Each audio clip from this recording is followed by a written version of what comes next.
हरिओम।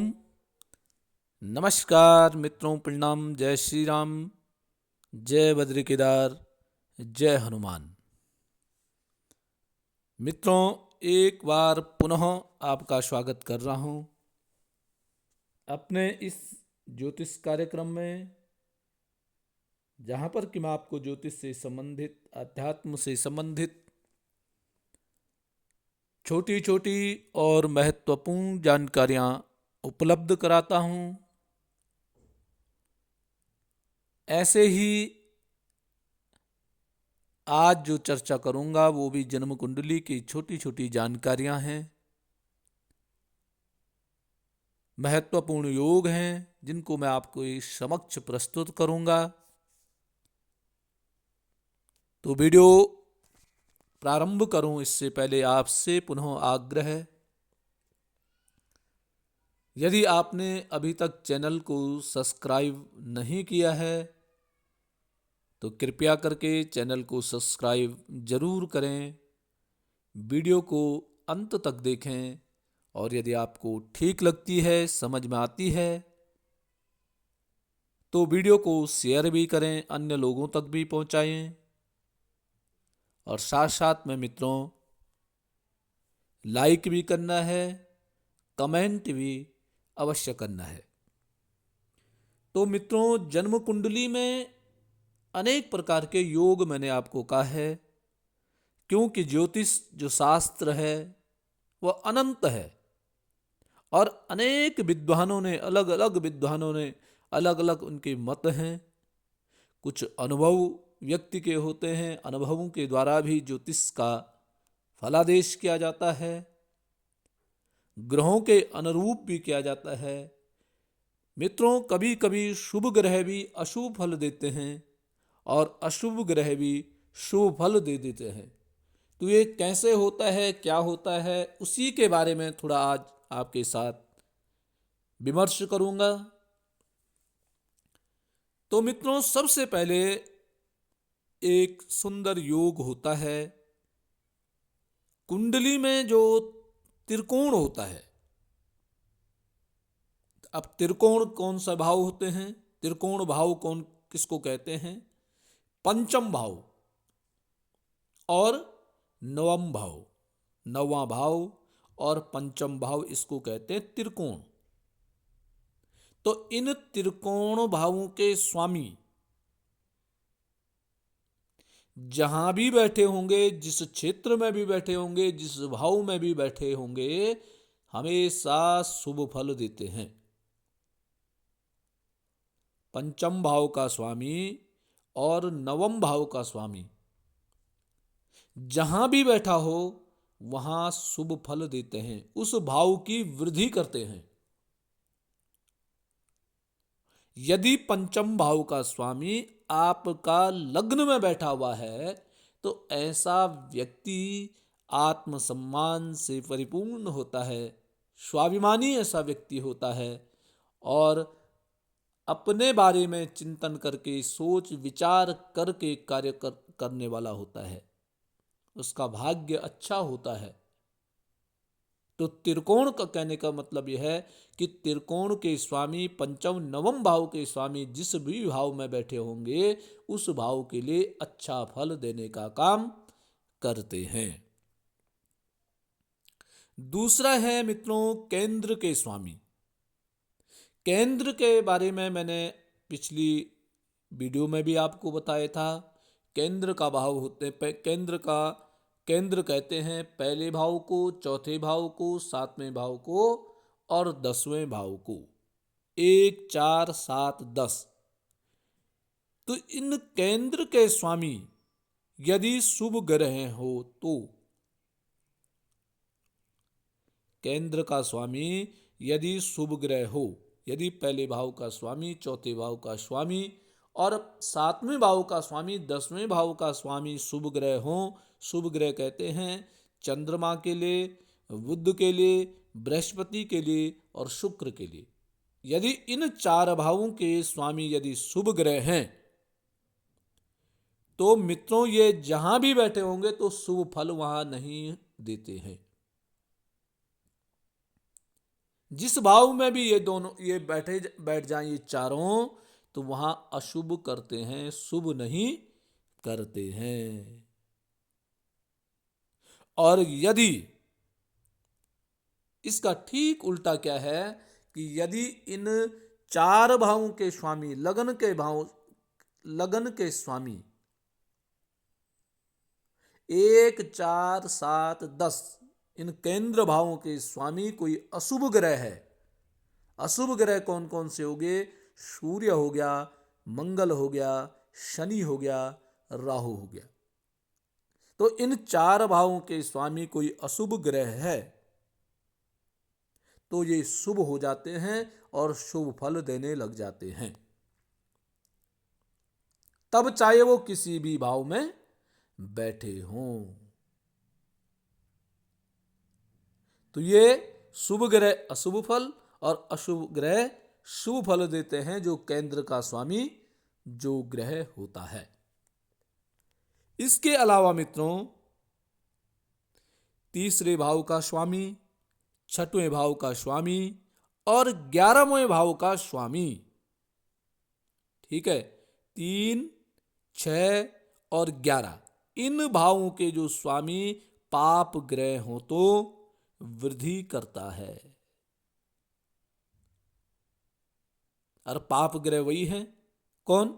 सूर्य, मंगल, शनि, राहु, इनको पाप ग्रह कहा जाता है। यदि तीसरे भाव का स्वामी, छठवें भाव का स्वामी और 11वें भाव का स्वामी कौन कौन हो? सूर्य हो, मंगल हो, राहु हो, शनि हो, तो ये फिर क्या करते हैं? भाव की वृद्धि करते हैं। मित्रों, ये ज्योतिष है। इसीलिए कहते हैं कि ज्योतिष अनंत है। और यदि इन 3, 6 और 11वें भाव का स्वामी शुभ ग्रह है तो जिस भाव में बैठा होगा उस भाव का नुकसान करेंगे। ठीक है, 3, 6, 11वें इन 3 भावों का स्वामी जो अगर शुभ ग्रह है तो नुकसान करते हैं, और अशुभ ग्रह हैं तो शुभ करते हैं। इसके अलावा एक और है कि 6, 8, 12 भाव के स्वामी जहां भी होंगे उन स्थानों की हानि करेंगे। छठा भाव और 8वां भाव और 12वां भाव, इन भावों के स्वामी जिन भी स्थानों में बैठे होंगे, जिस भी भाव में बैठे होंगे, उस भाव का क्या कर देते हैं? हानि कर देते हैं, उस भाव की वृद्धि को रोक देते हैं। अब देखो, ये महत्वपूर्ण बात एक समझने की बात है कि छठवें भाव का स्वामी, 8वें भाव का स्वामी और 12वें भाव का स्वामी, इनमें से किसी भी भाव का स्वामी यदि आपका किसी भाव में बैठा हुआ है, जैसे छठवें, 8वें और 12वें भाव का स्वामी आपका द्वितीय भाव में बैठा हुआ है। द्वितीय भाव कौन सा है? कुटुंब भाव में बैठे हुए हैं, तो ये क्या करेगा? परिवार में कलह कराने का काम करेगा। दूसरा भाव धन भाव भी है, धन से संबंधित परेशानी उत्पन्न करेगा। तो इसके लिए आपने क्या करना है? क्योंकि 6, 8, 12 भाव का स्वामी जो है वो ये क्या है? ये तीनों जो भाव होते हैं ये अच्छा फलदायक भाव नहीं होते हैं। तो आपने क्या करना है? जो द्वितीय भाव का स्वामी है, जो द्वितीय से है, उसको मजबूत करना है। उसका आपने उपाय करके उसको मजबूत करना है, जो कि इन 3 भावों का स्वामी वहां कोई असर न डाल सके, कोई असरकारक न हो सके। अब है छठवें स्थान का बृहस्पति। यदि छठवें भाव में देवगुरु बृहस्पति बैठा हुआ है, आठवें भाव में शनि बैठ रखा है और 10वें भाव में मंगल बैठ रखा है। ठीक है, छठवें भाव का बृहस्पति, आठवें भाव का शनि और 10वें भाव का मंगल, ये शुभ होते हैं। ये शुभ क्या होते हैं कि छठवें भाव में देवगुरु यदि बृहस्पति बैठा हुआ है, आपके शत्रु आपको परेशान करेंगे परंतु पीठ पीछे करेंगे, मुंह के सामने नहीं बोल पाएंगे, पीठ पीछे आपकी बुराई करेंगे, आपको कुछ भी करेंगे, परंतु मुंह सामने जब आएंगे तो उनकी बोलती बंद हो जाएगी। अष्टम भाव में शनि व्यक्ति को दीर्घायु प्रदान करता है, रोग लगेंगे परंतु लंबा रोग लगता है। और ऐसे ही 10वें भाव में मंगल कर्म क्षेत्र में आपकी वृद्धि करेगा परंतु परिश्रम बहुत अधिक कराएगा। तो इसलिए इनको शुभ कहा गया है कि 6, 8 और 10 भाव में बृहस्पति, शनि और मंगल हमेशा शुभ फल प्रदान करने वाले होते हैं, शुभ फल देते हैं। केंद्र में शनि, शनि ग्रह केंद्र में यदि शनि है तो अशुभ होता है। और केंद्र कौन कौन से हैं? 1, 4, 7 और 10। और मुख्य करके सप्तम भाव में, दाम्पत्य भाव में, जीवन साथी के भाव में यदि शनि ग्रह बैठा हुआ है तो यहां ये अशुभ करता है। पूरे जीवन भर दाम्पत्य जीवन में संतुष्टि नहीं होती है, सामंजस्य नहीं बैठने देता है। थोड़ा सा भी किसी ने नियम में चतुराई कर दी, चालाकी कर दी, शॉर्टकट कर दिया तो कलह होगा, ये निश्चित है। क्योंकि केंद्र भाव में शनि जो है अच्छा फल प्रदान नहीं करता है।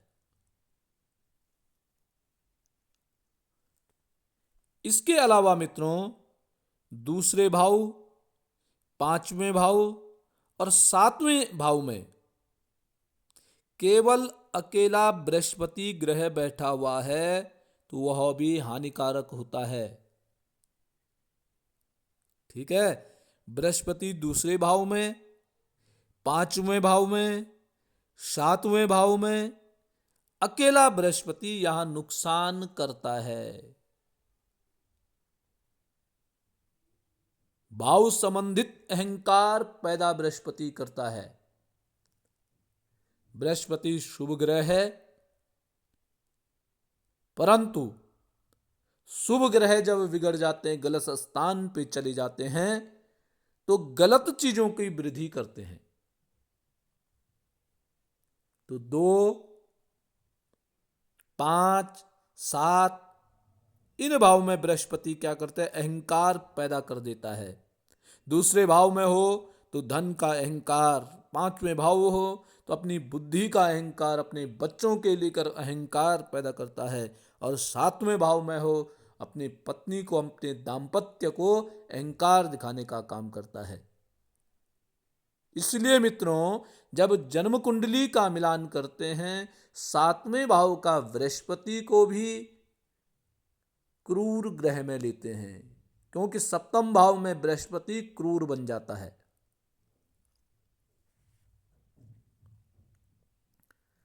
एक है मित्रों, 11वें स्थान में सभी ग्रह शुभ होते हैं।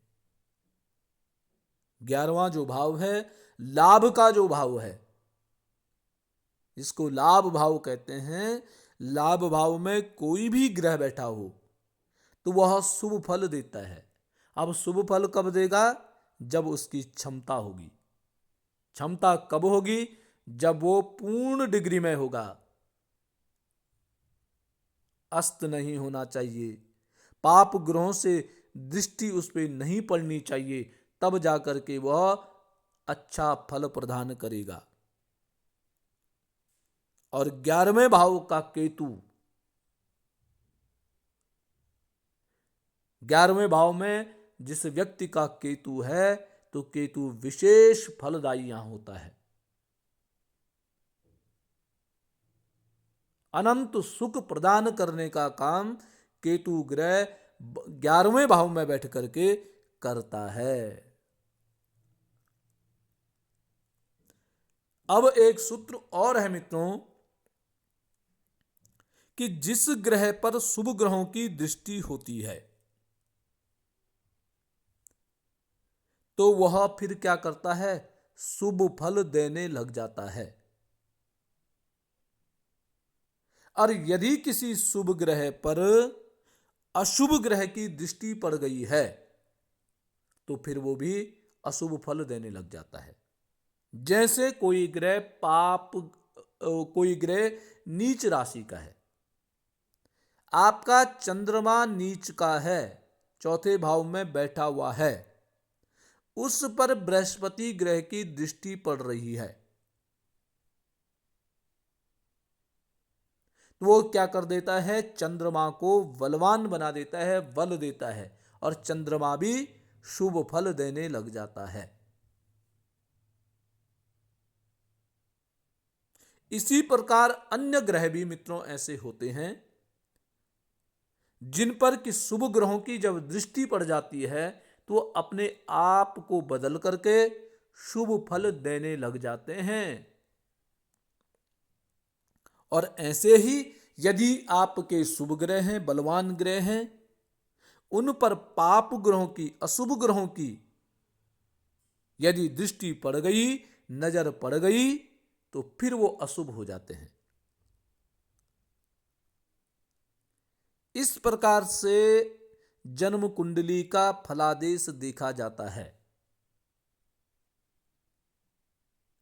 एक ही ग्रह से आप फलादेश नहीं कर सकते हैं। इसीलिए कहा गया है कि ज्योतिष शास्त्र अनंत है, इसमें चैलेंज नहीं है, कोई चैलेंज नहीं कर सकता है कि ऐसे कैसे हो गया है। परंतु मित्रों ये भी सत्य है, यदि कुंडली का निर्माण ठीक ढंग से किया गया है, कुंडली यदि ठीक बनी हुई है और यदि आपने ठीक ढंग से गणना इसकी कर दी है तो जीवन में, व्यक्ति के जीवन में कोई भी कार्य ग्रह के विपरीत नहीं होता है।